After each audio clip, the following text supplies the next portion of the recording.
Hello, സുഖല്ലേ? ഈ ഒരു സൗണ്ട് കേൾക്കാത്ത മലയാളികൾ കുറവായിരിക്കും. രാവിലെ എണീക്കുമ്പോൾ തന്നെ ഉമ്മ അടുക്കളയിൽ നിന്ന് ദോശ ചൂടുന്നുണ്ടാവും. നല്ല തളതളക്കുന്ന മീൻകറിയും മുരിഞ്ഞ മത്തിയും ദോശയും അയിലക്കറിയും കൂട്ടിയിട്ട് തിന്നാൻ തുടങ്ങി. ഉമ്മ വെക്കുന്ന പോലെയൊന്നും ആവൂലല്ല, എന്നാലും നല്ല ടേസ്റ്റ് ഉണ്ട്. നമ്മളതായ റെസിപ്പി അല്ലേ. അങ്ങനെ അതെല്ലാം കൂട്ടി തോന്നുന്നു തത്തമ്മനോട് താറ്റവും പറഞ്ഞു ഒന്ന് പുറത്തേക്ക് ഇറങ്ങി. മനാർ മാളിൽ പോയിട്ടാകുമ്പോൾ ബാക്ക് സൈഡ് നല്ല പരിപാടി നടക്കുന്നുണ്ട്. ഒരു അറബ് ഗായകൻ പാട്ട് പാടുന്നുണ്ട്. പാടുന്ന പാട്ട് ആസ്വദിച്ച് ലുക്കൈമത്തും വാങ്ങി ലൈറ്റ് സിറപ്പിൽ മുക്കിക്കൊണ്ടും അത് ഉറ്റിക്കൊണ്ടും നമ്മൾ തിന്ന്. പിറ്റേ ദിവസം പടനായകന്മാര് പടയാളികളെയും കൊട്ടി മോസോൺ റെസ്റ്റോറന്റും ലക്ഷ്യമാക്കി പോയി. മധുഹൂത്തിന്റെ വരവിനായി കാത്തിരിക്കുന്ന മമ്മദ്ക്കാവും ഫസലുക്കാവും ഇരിക്കും. അങ്ങനെ സാലഡും വന്ന് നല്ല ചൂട് മധുഹൂത്തും വന്ന് പ്ലേറ്റിലേക്ക് ഇട്ടിട്ട് നല്ലൊരു പൊടുത്തം ഒക്കെ തിന്നു കഴിഞ്ഞ് നേരെ നമ്മൾ ജബൽ ജയ്സിലേക്ക് പോയി.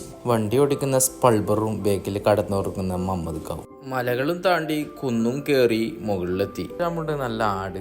ഈ ആടിനെ പിടിച്ച് നമുക്ക് മട്ടൻ ബിരിയാണി ആക്കിയാലോ എന്നൊരു ആലോചനയും മൈൻഡിൽ വന്ന് അതൊന്നും വേണ്ടാന്ന് വെച്ച് അടുത്ത കാഴ്ചകളെല്ലാം കണ്ട് വൈകുന്നേരം പാടുന്നിറങ്ങി. എന്ന ബൈക്ക് ഒരു ചായയും നല്ല കടുമ്പും തോന്നിട്ട് റൂമിലേക്ക് യാത്രയായി. പോകുന്നതിൽ ചെറിയ മഴയെല്ലാം പാറുന്നുണ്ടായിരുന്നു. റൂമിലെത്തുമ്പോക്ക് നല്ല മഴ പുറത്ത്. അങ്ങനെ മഴയും കണ്ട് നമ്മൾ ഉറങ്ങി. അപ്പോൾ ഓക്കെ, ബായ്.